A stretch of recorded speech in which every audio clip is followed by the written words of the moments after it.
Dernier sujet que j'aimerais aborder avec vous, il est judiciaire et politique.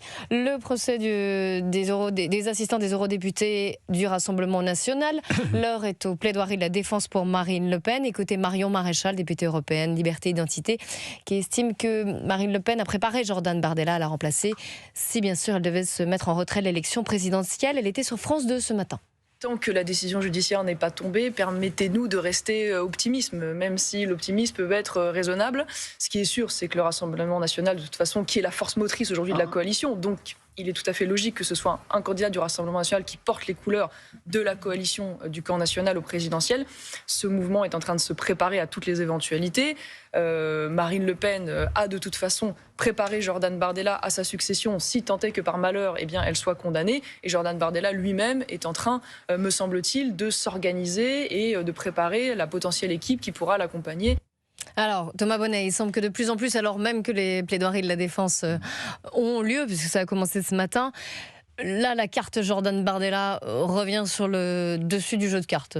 Les réquisitions ont été un séisme, un coup de massue pour Marine Le Pen, parce qu'on imagine mal la cour d'appel diminuer de plus de moitié les réquisitions telles qu'elles ont été prononcées, ces fameux 5 ans d'inéligibilité. Alors il y a quand même une fenêtre, un trou de souris, j'allais dire, que j'ai découvert, c'est que beaucoup d'avocats de certains prévenus essayent de requalifier les faits en détournement de fonds à abus de confiance, parce qu'ils estiment, c'est un peu technique, mais que les députés européens ne dépendent pas des fonds publics. Ça peut s'entendre, ça se défend, en tout cas ce sera sans doute l'un des axes de défense, et c'est très intéressant pour eux, parce que abus de confiance, il n'y a pas d'inéligibilité dans la peine prononcée. Donc ça peut être un trou de souris.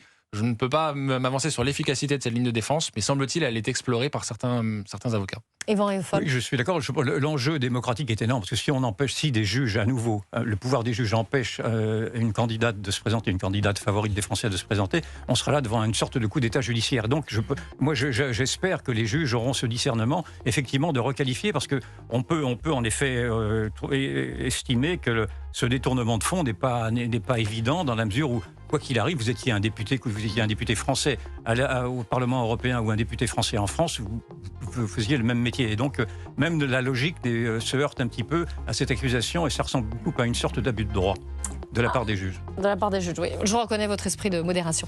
Merci beaucoup, Yvan Rioufol et Thomas Bonnet. Dans un instant, un peu de musique, Omblin Roche jusqu'à 15h pour les enfants d'Europe 1. Et moi, j'ai le plaisir de vous retrouver demain dès 13h avec vous, Géraldine Amont. Merci. Avec plaisir. À demain, Clélie. C'était Clélie Mathias sur Europe 1. Et demain matin, vous retrouvez toute l'équipe d'Europe 1 matin de 7h à 9h. Dimitri Pavlenko, Anissa Haddadi, Olivier Delagarde, Sonia Mabrouk, Vincent Hervouet, toutes les signatures Europe 1, Agnès Verdier-Molinier, Jenny Bassier ou encore Alexis Brézé et bien sûr tout l'ensemble de la rédaction d'Europe 1. Europe 1 matin, c'est chaque jour de 7h à 9h sur votre radio préférée sur Europe 1.